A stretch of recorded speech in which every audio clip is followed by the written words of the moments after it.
I've trained calisthenics for 10 years. I've solely focused on strength. But what's on the other side? What can we learn from endurance? This is my journey to running a 70-kilometer ultramarathon in Japan.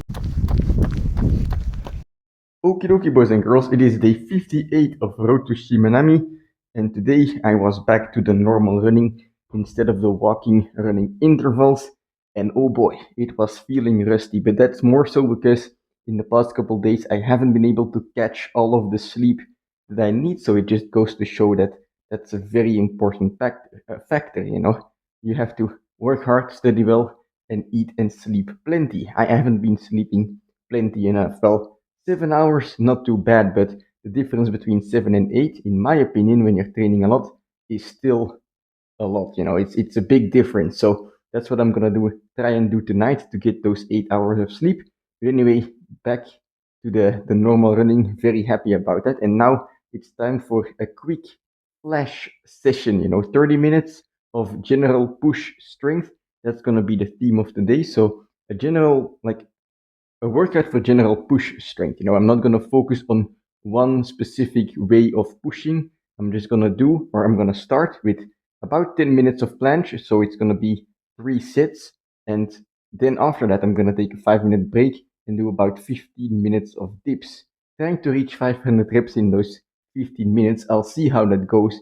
If it doesn't work out, if I don't get the 500 dips, today I will make an exception on the bare minimum 500 reps rule because I'm trying to deload, but that's gonna be the workout of the day. And there is nothing there's no crazy part about this, right? It's 10 minutes of planche, 15 minutes of dips. It's not a lot, a 5-minute break in between, but it's gonna build you general push strength because the planche, in my opinion, is the king of push. It will make you the strongest pusher that you can be with just body weight training because planche carries over into normal push-ups, it carries over into dips, it carries over into any push exercise that you can basically imagine, including gym exercises. So by training the planche, whether it's for you a tuck planche or a lean planche, or you're a bit more advanced and you do an astral planche or you're doing a full planche, it's gonna make you strong because the sets that you're doing in the planche are short. They're like perhaps 10 to 15 seconds, right? So you're working strength and you're getting stronger. I guess I'm repeating myself. But then afterwards, I'm moving on to the dips. You can do this with push-ups as well. You can do this with any exercise that you want that is suited for volume. And basically, I'm not going to do every minute on the minute. I'm going to go even more extreme and try and do sets of 15 every 27 seconds. And if I can do that for 15 minutes, that would mean that I get to 500 reps within those 15 minutes. But yeah, that's going to be the plan for the day. So let's go.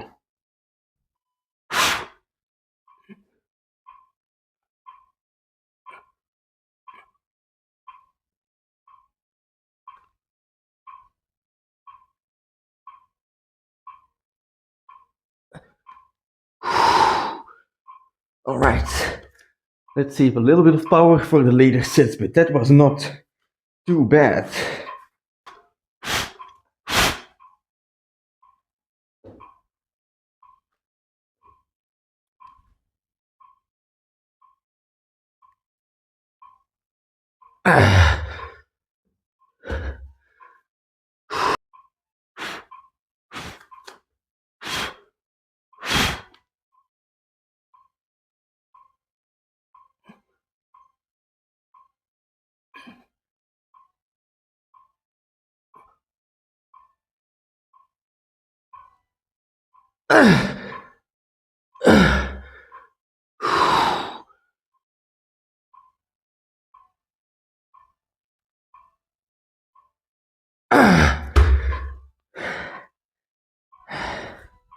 Okay, so those planche sets weren't too bad. Actually, very surprised with how they went, considering how tired I was feeling this morning. But anyway, that's only a good sign for the dips that are to come. So what I have here is a timer, and I have one set configured every 27 seconds, and I have 33 sets in the timer, right? So if I complete all of these sets, if I do 15 dips every set, I will get to 495. So in the last set, I will potentially have to do 5 more. But anyway, I have no clue how this is gonna go. It's the first time I've done dips with this little rest time in between sets. And well, basically, I did this for the push-ups, one of the previous workouts, and it's quite intense. 15 push-ups every 25 seconds I did, but dips are more difficult. So the I want to get 10 sets at least, but let's aim for 20, or well, let's aim for 33 sets, right? Then we can get to 500 reps. But when I hit failure, that's gonna be it for today's workout because I am deloading. I don't want to be in that zone where I'm continuously crushing myself. If I hit failure just one time in one of these sets, that's okay. You're gonna be able to recover quite quickly still, right? Because it's only that little portion of the workout in the failure zone. But if you extend that and do multiple sets to failure, that's when the workout is going to be difficult to recover from. So quick but sweet. That's going to be today's workout. Let's go.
I think that's gonna be it.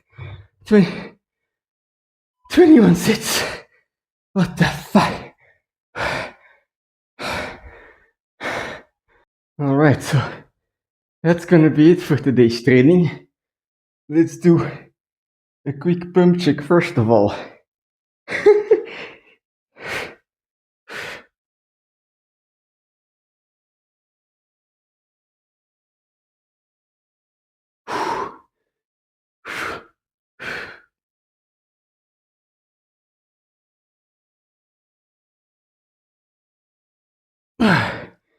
Yeah, since this is a morning session, the only thing I've eaten so far is a kiwi in between the run and the training session, but whew, that might actually why my planche was feeling a little bit stronger. I was kind of light today because I woke up at 74.1 kilos, which is, quite a bit lighter than what I'm weighing when I usually train in the evening and had some food already. But anyway, very satisfied with how today's training went.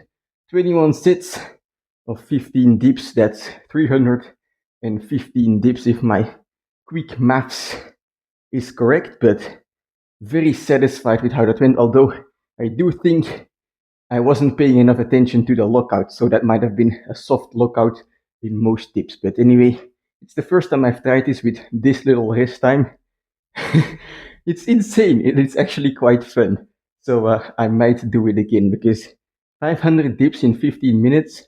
I mean, you've got guys. There's this guy called Bruno who does 2,000 dips in an hour. So he does 4 times the amount of the 15-minute workout. But that's just crazy. I think 500 dips in 15 minutes is a fun benchmark to aim for. So yeah, perhaps I will aim for it in the future. But very happy with how today's training went. And well, when it comes to training, oftentimes when we think about training harder and making more progress, we think about spending more time, and it's like we put this excuse in our head, telling ourselves like, hey, at the moment we can't go that much stronger because, well, I don't have the time to train. But guess what? Today's training took me half an hour, right? And I feel like I've made plenty of gains with today's training because I got a good stimulus in the planche and I got a good stimulus in the dips. And, tomorrow, of course, I'll be training again. I do have the time and I like to train. So I like to spend my time training. But let's say that you don't have the time, right?